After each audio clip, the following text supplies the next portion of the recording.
Welcome back to Fool's Conquest. I'm Jay. I'm Teddy. And I'm Nate. We're going to be playing some more Deadpool. Alright. Here we go. Try not to die this time. So, we are not gonna go see X-Men Apocalypse, right? I heard the ratings were shitty, aren't they? So, 51 on Rotten Tomato right now, according to the critics, whoever they are. They say that Those critics.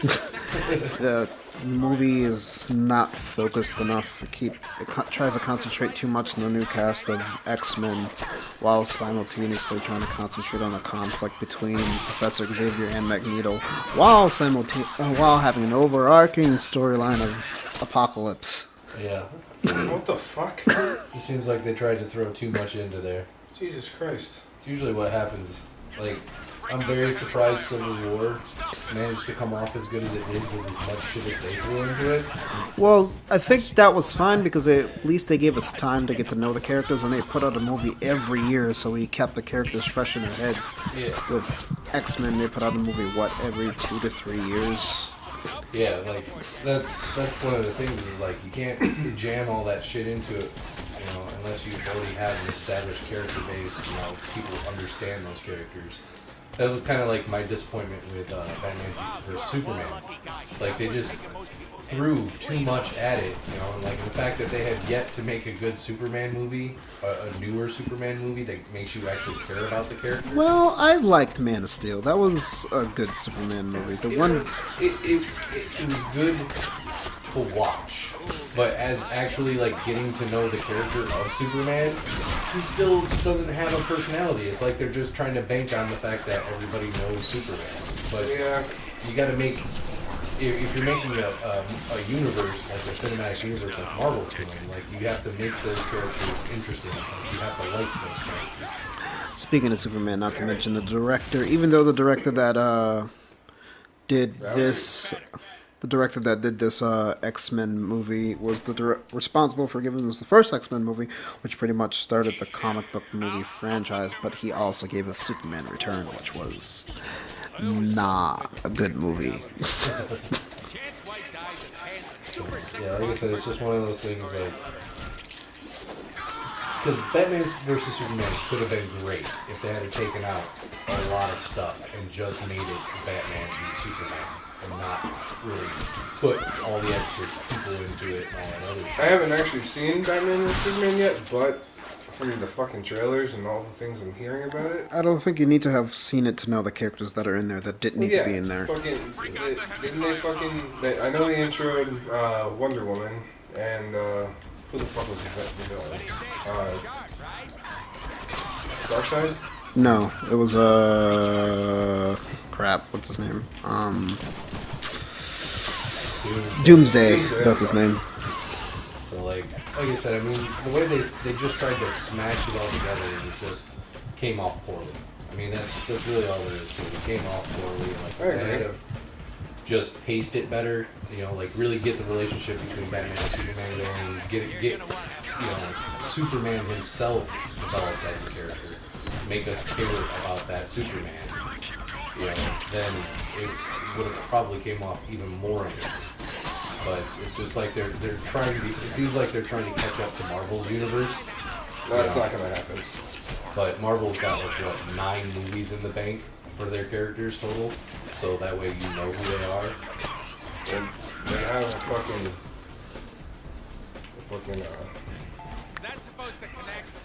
a backstory for every one of them. Well, like including they've got at least 2. well, yeah. Like origin stories. Well, but that's the thing. We don't really need to hear most of their origin stories. Like that was another big problem with Superman versus Batman. It was assumed that it's a sequel.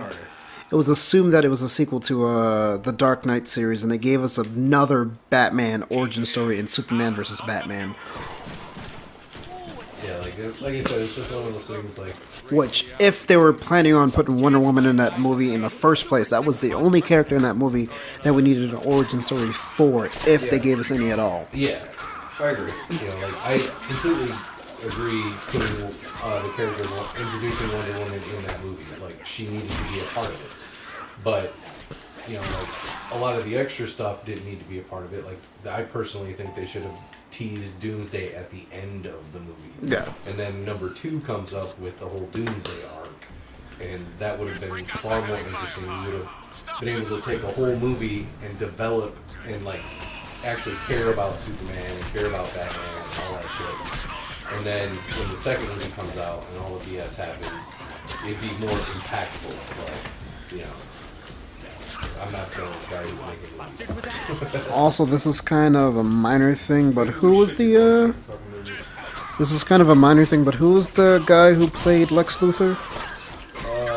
I didn't like him as a fucking Lex Luthor. Neither did I. This is one of those things, like, just, there's lots of different things that just kind of irritated me. As a fan, I feel like a lot of the characters didn't portray as, you know, who they were. So Jesse Eisenberg. Like I probably would have been sort of fine with him being Lex Luthor, but apparently, the reason why his hair wasn't cut like Lex Luthor is supposed to be, because he didn't want to play the character. He didn't want to cut his hair, which they should have fought back on that. They could have chosen a different actor for the movie. It wasn't even like he was that big of an actor. Yeah.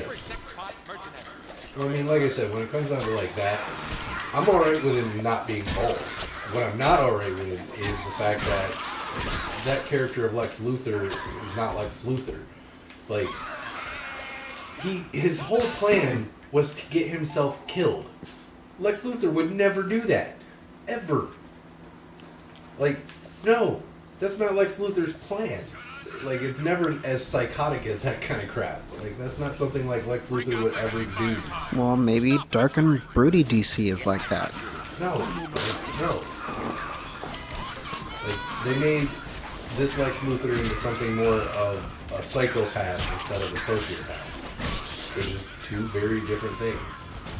So, do you think the flop of this movie, even though it made, what, over $900 million at the box office, even though you think how bad this movie did is going to affect how they're going to do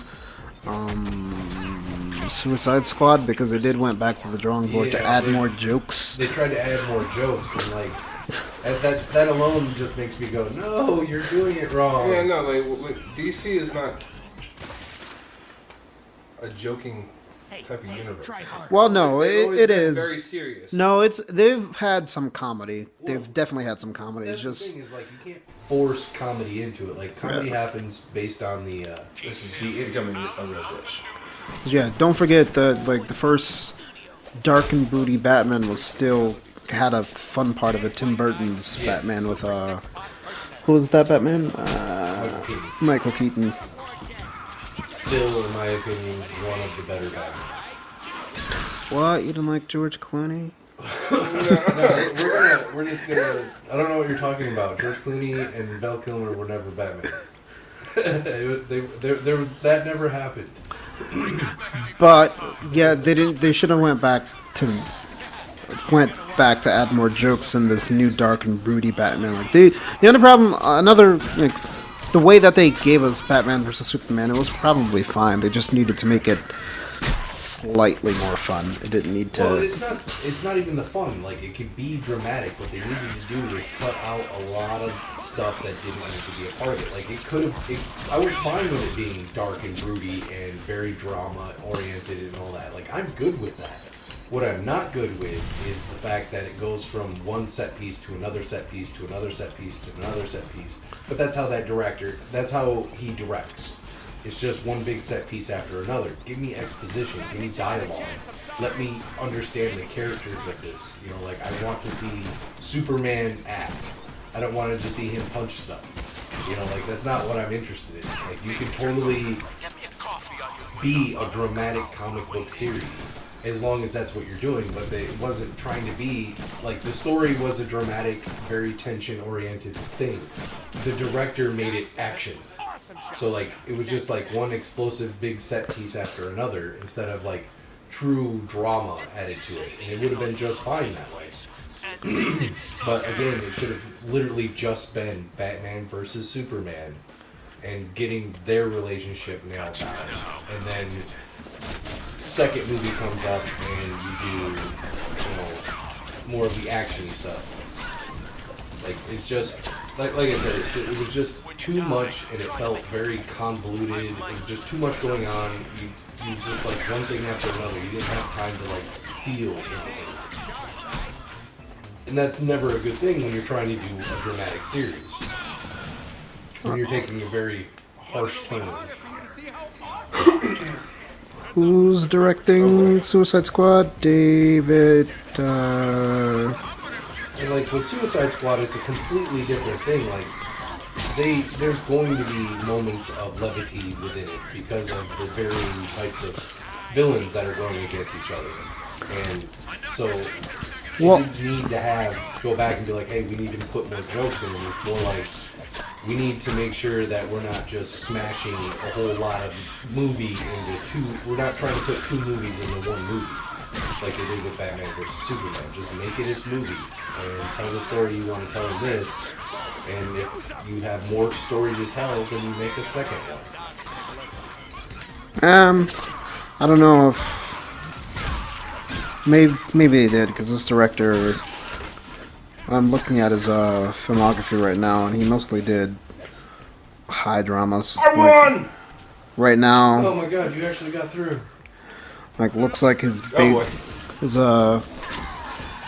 big hits are Training Day, The Fast and the Furious, SWAT. He's a good director.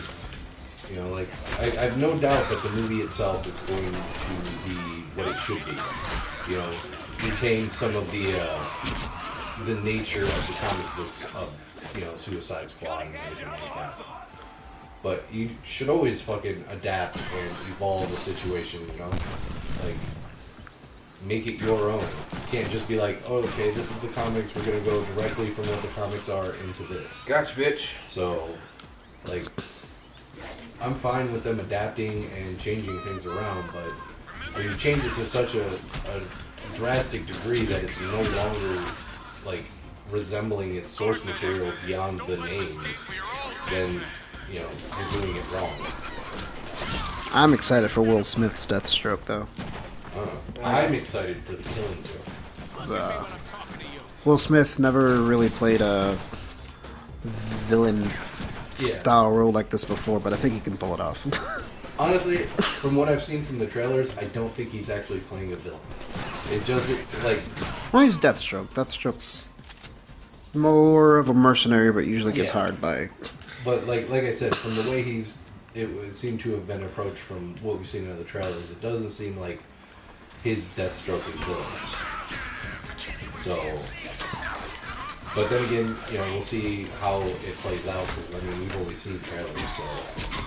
But, yeah, I'm excited for the Killing Joke. I'm very, very happy that they finally made the Killing Joke, and then, just like what happened with Deadpool movie, we're going to have a lot of soccer moms putting on petitions to make fucking the Killing Joke not rated R, and it's going to be very odd because it's animated. It's animated just like the Batman series in the 90s was. Yeah. And Mark Hamill's reprising his role as the voice for Joker. Oh, sweet. So yeah, it's going to be fucking awesome. And the Killing Joke is very, very... It's one of the more graphic comic storylines. So I'm very excited about it. I can't wait to do it. I saw they put out a quick little teaser trailer of it, like a month ago now. Looks like it's gonna be really good. So, and it should be out this summer. Yeah, I believe so. Either that or early next year. I'm trying to remember. I can't bloody well remember exactly when it comes out. I should probably pay attention to that. I'm very excited for the Killing Joke. That's going to be very, very good. And not only that, it's going to be a Western rated R cartoon. How about the new Wolverine? They haven't really come out with anything on it other than like, hey, It's supposed to be rated R. Well, yeah. Yeah, but that's the only information that we got on it. Yeah. I think I might be done with Fox's handling of the entire X-Men universe. Yeah, I'm not a fan of the X-Men movies. I don't like how they portrayed it. That's really about it. I just don't like how they portrayed the X-Men in their movies, their universe of the X-Men. So.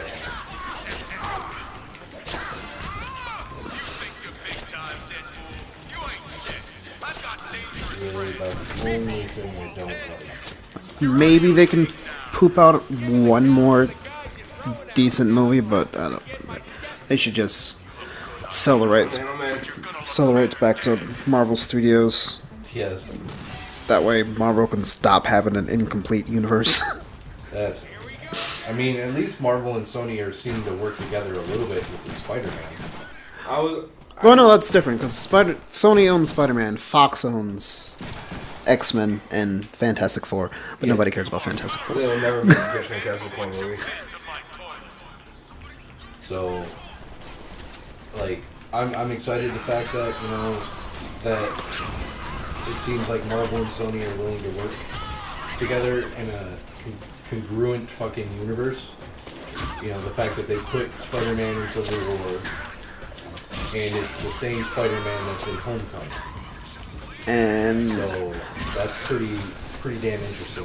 So, that Spider-Man made me excited for the next Spider-Man movie. He's probably the best Spider-Man that I've seen thus far. Yeah. Well, that sucked. All right, we're gonna cut the episode here, and better luck next time. Yeah, try not to suck as bad. All right, remember to like, share, and subscribe. More Deadpool. See ya.